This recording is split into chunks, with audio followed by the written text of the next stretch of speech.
Hi hello ನಮಸ್ಕಾರ. ಭುವನಗಿರಿ ಭುವನೇಶ್ವರಿ ಚಾನಲ್ಗೆ ತಮ್ಮೆಲ್ಲರಿಗೂ ಆತ್ಮೀಯವಾದಂಥ ಸುಸ್ವಾಗತ. ಇವತ್ತು ದಿಢೀರಾಗಿ ದೋಸೆ ತಿನ್ನಬೇಕು ಅನಿಸಿದಾಗ ತುಂಬ ಈಸಿಯಾಗಿ ಮಾಡ್ಕೊಳ್ಳೋವಂಥ ಒಂದು ಸಖತ್ ರೆಸಿಪಿನ ನಾನು ನಿಮ್ಮ ಜೊತೆ ಶೇರ್ ಮಾಡ್ತಾಯಿದ್ದೀನಿ. ಇದಕ್ಕೆ ಅಕ್ಕಿ ನೆನೆಸೋ ಜಂಜಾಟ ಇಲ್ಲ, ರವೆ ಕೂಡ ಬೇಕಾಗಿಲ್ಲ. ತುಂಬ ಈಸಿಯಾಗಿ ಅಕ್ಕಿ ದೋಸೆಯನ್ನು ಯಾವ ರೀತಿ ಮಾಡ್ಕೊಳ್ಳೋದು ಅಂತ ನೋಡೋಣ. ಅದಕ್ಕಿಂತ ಮೊದಲು ಯಾರೆಲ್ಲ ಇದೇ ಫಸ್ಟ್ ಟೈಮ್ ನಮ್ಮ ಚಾನಲ್ನ ನೋಡ್ತಾ ಇದ್ದೀರಾ, ಪ್ಲೀಸ್ ಸಬ್ಸ್ಕ್ರೈಬ್ ಆಗಿ, ಹಾಗೆಯೇ ಪಕ್ಕದಲ್ಲಿರುವಂಥ ಬೆಲ್ ಐಕನ್ನ ಕೂಡ ಒತ್ತಿ. ಅದರಲ್ಲಿ ಆಲ್ ಅನ್ನೋದನ್ನ ಒತ್ತೋದ್ರಿಂದ ನಾನು ಹಾಕುವ ಬೇರೆ ಥರದ ಈಸಿ ರೆಸಿಪಿಗಳು ನಿಮಗೆ ನೋಟಿಫಿಕೇಷನ್ ಮೂಲಕ ಬರುತ್ತೆ. ಆಗ ನಾನು ಹಾಕಿದ ಕೂಡಲೇ ಯಾವುದೇ ರೆಸಿಪಿಗಳನ್ನಾದರೂ ನೀವು ನೋಡ್ಬೋದು. ಹಾಗೆಯೇ ಲೈಕ್ ಮಾಡಿ, ಶೇರ್ ಮಾಡಿ, ಕಮೆಂಟ್ ಮಾಡಿ. ಇದೇ ಮೊದಲನೇ ಸಲ ನೋಡ್ತಿರೋರು ಪ್ಲೀಸ್ ಸಬ್ಸ್ಕ್ರೈಬ್ ಆಗೋದನ್ನ ಮರಿಬೇಡಿ. ಹಾಗಾದರೆ ಬನ್ನಿ ಇವತ್ತಿನ ಈ ದೋಸೆ ರೆಸಿಪಿನ ಹೇಗೆ ಮಾಡೋದು ಅಂತ ನೋಡೋಣ. ಅದಕ್ಕಿಂತ ಮೊದಲು ಒಂದು ಸಖತ್ತಾಗಿರೋ ಚಟ್ನಿನ ರುಬ್ಕೊಂಬರೋಣ. ಈ ದೋಸೆಗೆ ಮೊದಲಿಗೆ ಸ್ವಲ್ಪ ಎಣ್ಣೆ ಹಾಕಿಬಿಟ್ಟು ಒಂದು 5ರಿಂದ 6 ಮೆಣಸನ್ನು ಹುರ್ಕೋತಾ ಇದ್ದೀನಿ. ಒಣಮೆಣಸನ್ನು ಹಾಕಿ ಹುರಿತಾ ಇರೋದು. ಸ್ವಲ್ಪ ಲೋ ಫ್ಲೇಮಲ್ಲಿ ಎಣ್ಣೆ ಹಾಕಿಬಿಟ್ಟು ಚೆನ್ನಾಗಿ ಉಬ್ಬೋ ತನಕನೂ ಹುರ್ಕೊಳ್ಳಿ. ಗರ್ಗರಿ ಆಗ್ತಾ ಇದ್ದ ಹಾಗೆಯೇ ಇದಕ್ಕೆ ಒಂದು 10 ಕರಿಬೇವಿನ ಎಲೆನ ಹಾಕ್ಕೊಂಡಿದ್ದೀನಿ. ಎರಡನ್ನೂ ಚೆನ್ನಾಗಿ ಫ್ರೈ ಮಾಡ್ಕೋಬೇಕಾಗತ್ತೆ. ಎರಡನ್ನೂ ಆದಷ್ಟು ಲೋ ಫ್ಲೇಮಲ್ಲಿ ಚೆನ್ನಾಗಿ ಫ್ರೈ ಮಾಡ್ಕೊಳ್ಳಿ. ಇದಕ್ಕೇ ನಾನು ಒಂದು ಅರ್ಧ ಕಪ್ ಆಗೋಷ್ಟು ಹಸಿ ತೆಂಗಿನಕಾಯಿ ತುರಿನ ಹಾಕ್ಕೊಂಡಿದ್ದೀನಿ. ಹಾಗೆ ಸ್ವಲ್ಪ ಹುಣಸೆ ಹಣ್ಣು, ಹಾಗೆ ರುಚಿಗೆ ತಕ್ಕಷ್ಟು ಉಪ್ಪು ಹಾಕಿ ಗ್ಯಾಸ್ ಆಫ್ ಮಾಡಿಕೊಂಡು ಇದನ್ನು ನುಣ್ಣಗೆ ರುಬ್ಕೊಂಬರೋಣ. ನೋಡಿದ್ರಲ್ಲ ಫ್ರೆಂಡ್ಸ್, ಎಷ್ಟು ಈಸಿಯಾಗಿ ಎಷ್ಟು ನುಣ್ಣಗೆ ರುಬ್ಬಿದ್ದೀವಿ ಅಂತ.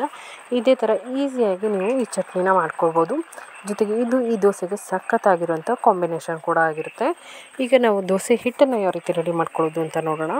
ಮೊದಲಿಗೆ ಒಂದು ಪಾತ್ರೆ ತೊಗೊಳ್ಳಿ.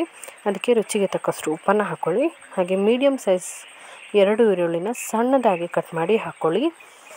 ನಾನಿಲ್ಲಿ ಸುಮಾರು 2 ಈರುಳ್ಳಿನ ಹಾಕ್ಕೊಂಡಿದ್ದೀನಿ. ಇದಕ್ಕೆ ಮೊದಲೇ ಜಾಡಿ ಹಿಡಿದು ಕ್ಲೀನ್ ಮಾಡಿಟ್ಟಿರೋಂಥ ಸುಮಾರು ಒಂದು 6 ಕಪ್ ಆಗೋಷ್ಟು ಅಕ್ಕಿ ಹಿಟ್ಟನ್ನು ಹಾಕ್ಕೊಂಡಿದ್ದೀನಿ. ಇವೆಲ್ಲವನ್ನು ಒಂದು ಸಲ ಚೆನ್ನಾಗಿ ಮಿಕ್ಸ್ ಮಾಡ್ಕೊಳ್ಳಿ ಕೈಯಲ್ಲಿ. ಚೆನ್ನಾಗಿ ಒಂದು ಸಲ ಈರುಳ್ಳಿ ಎಲ್ಲ ನೀರು ಬಿಡೋ ತನಕ ಮಿಕ್ಸ್ ಮಾಡಾದಮೇಲೆ ಮೇಲಿಂದ ಬೇಕಾದಷ್ಟು ನೀರನ್ನು ಹಾಕಿ ದೋಸೆ ಹಿಟ್ಟಿನ ಅದಕ್ಕೆ ಇದನ್ನು ಮಿಕ್ಸ್ ಮಾಡ್ಕೊಳ್ಳಿ. ಚೆನ್ನಾಗಿ ಮಿಕ್ಸ್ ಮಾಡ್ಕೋಬೇಕಾಗತ್ತೆ. ಈಗ ಮಿಕ್ಸ್ ಮಾಡಿ ರೆಡಿ ಮಾಡ್ಕೊಂಡಿರೋ ಹಿಟ್ಟನ್ನು ಸ್ವಲ್ಪ ಹೊತ್ತು ಹಾಗೆ ಬಿಡೋಣ, ಒಂದು 10 ನಿಮಿಷ. ಅದಾದಮೇಲೆ ದೋಸೆ ಕಾವಲಿನ ಬಿಸಿ ಮಾಡೋಕ್ಕಿಟ್ಟು ಅದಕ್ಕೆ ಸ್ವಲ್ಪ ಎಣ್ಣೆ ಹಚ್ಕೊಂಡು ನಾವು ಮೊದಲೇ ಮಿಕ್ಸ್ ಮಾಡಿ ರೆಡಿ ಇಟ್ಟಿರೋ ಹಿಟ್ಟನ್ನು ಕೆಳಗಡೆ ತನಕನೂ ಹಿಟ್ಟು ಕೂತಿರುತ್ತೆ. ಹಾಗಾಗಿ ಚೆನ್ನಾಗಿ ಮಿಕ್ಸ್ ಮಾಡ್ಕೊತ ಪ್ರತಿ ದೋಸೆಗೂ ಈ ಥರ ಮಿಕ್ಸ್ ಮಾಡ್ತಾ ನೀವು ದೋಸೆನ ಹಾಕ್ಕೋಬೇಕಾಗತ್ತೆ. ಈಗ ಕಾವಲಿ ಕೂಡ ಬಿಸಿಯಾಗಿದೆ. ಇದಕ್ಕೆ ನಾನು ದೋಸೆ ಹಾಕ್ಕೋತಾ ಇದ್ದೀನಿ. ನೋಡಿ ಎಷ್ಟು ಚೆನ್ನಾಗಿ ಬರ್ತಿದೆ ಅಲ್ವಾ ದೋಸೆ. ತುಂಬ ಗರಿ ಗರಿ ಆಗುತ್ತೆ, ತುಂಬಾ ಚೆನ್ನಾಗಾಗುತ್ತೆ. ರುಚಿ ಅಂತೂ ಹೇಳೋದೇ ಬೇಡ. ದಿಢೀರಾಗಿ ಮಕ್ಕಳಿಗೆ ಶಾಲೆಗೆ ಲಂಚ್ ಬಾಕ್ಸಿಗೆ ಕಳಿಸೋಕೆ ಅಥವಾ ದಿಢೀರಾಗಿ ಮನೇಲಿ ದೋಸೆ ಮಾಡ್ಕೋಬೇಕು ಅಂತ ಅನ್ನಿಸ್ದಾಗ ಈ ಥರ ನೀವು ಮಾಡ್ಕೋಬೋದು. ತುಂಬ ರುಚಿಯಾಗಿರುತ್ತೆ. ತುಂಬ ಟೇಸ್ಟಿಯಾಗಿರೋ ಈ ದೋಸೆ ರೆಸಿಪಿ ನಿಮಗೆ ಇಷ್ಟ ಆಗುತ್ತೆ ಅಂತ ಅನ್ಕೋತೀನಿ. ಈಗ ಎರಡೂ ಕಡೆ ಚೆನ್ನಾಗಿ ರೋಸ್ಟ್ ಮಾಡ್ಕೋಬೇಕಾಗತ್ತೆ. ಈಗ ದೋಸೆ ರೆಡಿಯಾಗಿದೆ. ನಾನು ಇದನ್ನು ಸರ್ವಿಗೆ ತೆಗಿತಿದ್ದೀನಿ. ಸರ್ವಿಂಗಿಗೆ ನೋಡಿ ಎಷ್ಟು ಕಂಪ್ಲೀಟಾಗಿ ಎಷ್ಟು ಚೆನ್ನಾಗಿ ಬಂದಿದೆ ಅಂತ. ಹಿಂದ್ಗಡೆ ಕೂಡ ಎಂಥ ಒಳ್ಳೆ ಕಲರ್ ಬಂದಿದೆ ಅಲ್ವಾ. ಈ ದೋಸೆ ರೆಸಿಪಿ ನಿಮಗೆ ಇಷ್ಟ ಆಗಿದೆ ಅನ್ಕೋತೀನಿ. ಇಷ್ಟ ಆಗಿದ್ರೆ ಪ್ಲೀಸ್ ಒಂದು ಲೈಕ್ ಮಾಡಿ, ಹಾಗೆಯೇ ನಿಮ್ಮ ಫ್ಯಾಮಿಲಿ ಫ್ರೆಂಡ್ಸ್ ಜೊತೆಗೆ ಶೇರ್ ಮಾಡಿ. ಇದೇ ಮೊದಲನೇ ಸಲ ನನ್ನ ಚಾನಲ್ನ ನೋಡ್ತಾ ಇದ್ದರೆ ಪ್ಲೀಸ್ ಸಬ್ಸ್ಕ್ರೈಬ್ ಆಗೋದನ್ನ ಮರಿಬೇಡಿ.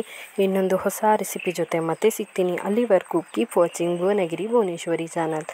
ಪ್ಲೀಸ್ ಸಬ್ಸ್ಕ್ರೈಬ್ ಆಗಿ, ಹಾಗೆಯೇ ಸಪೋರ್ಟ್ ಮಾಡಿ. Thank you.